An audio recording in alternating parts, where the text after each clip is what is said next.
Hello viewers, welcome to KLR technical.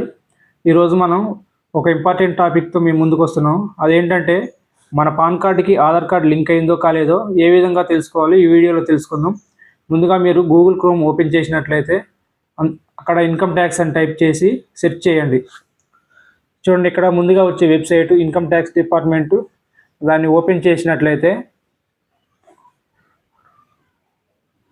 మనకి ఇక్కడ చూడండి క్విక్ లింక్స్ అని ఆప్షన్స్ వచ్చాయి. చూడండి, ఇక్కడ కిందికి స్క్రోల్ చేసుకుంటూ ఉన్నట్లయితే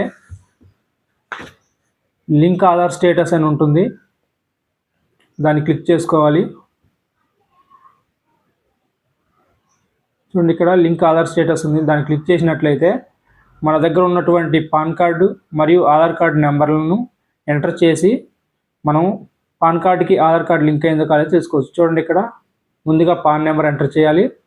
అదేవిధంగా ఆధార్ నెంబర్ కూడా ఎంటర్ చేసి ఇక్కడ చూడండి లాస్ట్లో కింద వ్యూ లింక్ ఆధార్ స్టేటస్ ఉంది. దాన్ని క్లిక్ చేసినట్లయితే మన పాన్ కార్డుకి ఆధార్ కార్డు లింక్ అయిందో కాలేదో ఇక్కడే తెలిసిపోతుంది. ఒకవేళ కాకపోయి ఉంటే ఇక్కడ చూడండి హోమ్ అనే ఆప్షన్ ఉంది. చూడండి, మళ్ళీ అక్కడికి వచ్చి హోమ్ అనే ఆప్షన్ క్లిక్ చేసి మన పాన్ కార్డుకి ఆధార్ కార్డు లింక్ చేసుకోవచ్చు. సేమ్ మళ్ళీ అదే క్విక్ లింక్స్ దాని కిందికి స్క్రోల్ చేసుకుంటూ ఉన్నట్లయితే ఇక్కడ చూడండి లింక్ ఆధార్ స్టేటస్ అని ఉంది. దానిపై క్లిక్ చేసుకోవాలి. చేసుకున్న తర్వాత మన పాన్ కార్డుకి మరియు ఆధార్ కార్డుకి సంబంధించిన నెంబర్లను ఇక్కడ ఎంటర్ చేసుకొని ఇక్కడ చూడండి 3 స్టెప్స్ ఫాలో కావాలి. ఆ 3 స్టెప్స్ కనుక ఫాలో అయ్యి దానికి కొంత అమౌంట్ పే చేయాల్సి ఉంటుంది. ఆ అమౌంట్ కనుక పే చేసినట్లయితే మన ఇంటి వద్దనే మన పాన్ కార్డుకు ఆధార్ కార్డు లింక్ చేసుకోవచ్చు.